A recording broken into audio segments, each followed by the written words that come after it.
میدان وردګ ولایت کې نن د عامې روغتیا ریاست له لوري د صحي کارکوونکو ملي ورځ ولمانځل شوه چې د دې ولایت د عامې روغتیا ریاست د مسؤلینو امر بالمعروف استازي او د نارینه او ښځینه روغتیایي کارکوونکو سربیره ګڼ شمېر ولسي خلکو هم ګډون کړی و. په یاده غونډه کې چې د دې ولایت د کرونا ناروغۍ اړوند روغتون کې جوړه شوې وه د عامې روغتیا رئیس له نړیوالو موسسو څخه مننه وکړه چې د روغتیا په برخه کې له دوی سره همکاري کړې. دا چې بعضې مؤسسات د زړه د اخلاصه کار کوي، حقیقت کار کوي، د مو حقیقت په اساس مننه ترې کوو. همدارنګه د دغه ولایت د صحي برخې مسؤلینو د خپلو فعالیتونو او د ایډز ناروغۍ په اړه هم معلومات ورکړل.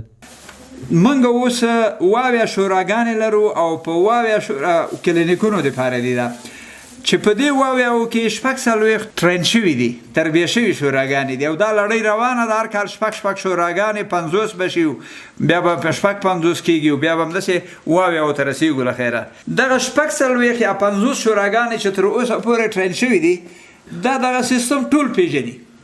دا د صحت سیستم د موږ او تاسې چې روغتیایي پوسته چې شته وایي او سب سنټر چې شته وایي، بي ایچ سي چې شته وایي، مثلا د سی ایچ سی کومه خدمه کې اوس کوم خدمات عرضه کوي، سی ایچ سی پلس کوم خدمات عرضه کوي، ډي ایچ کوم خدمات عرضه کوي. دا سیستم د افغانستان د صحت سیستم د موږ د 50 شوراګانې ټولې پیژني.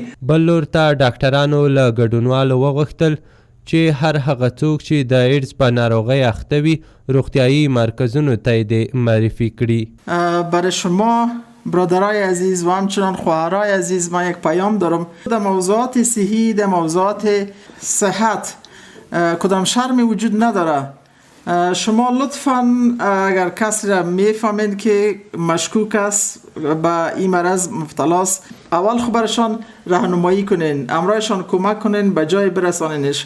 د امر بالمعروف استازي د عامې روغتیا ریاست ته د همکارۍ ډاډ ورکړ چې موږ دغه مرض لپاره د امر بالمعروف نهي عن المنکر ریاست ډیر کار کړی او ان شاء الله کوو به موږ په دغه د مرض د دفع لپاره له دغو ډاکټر صاحبانو سره، له دغو طبیبانو سره هغه همکار یو په هره جامعه او ټولنه کې.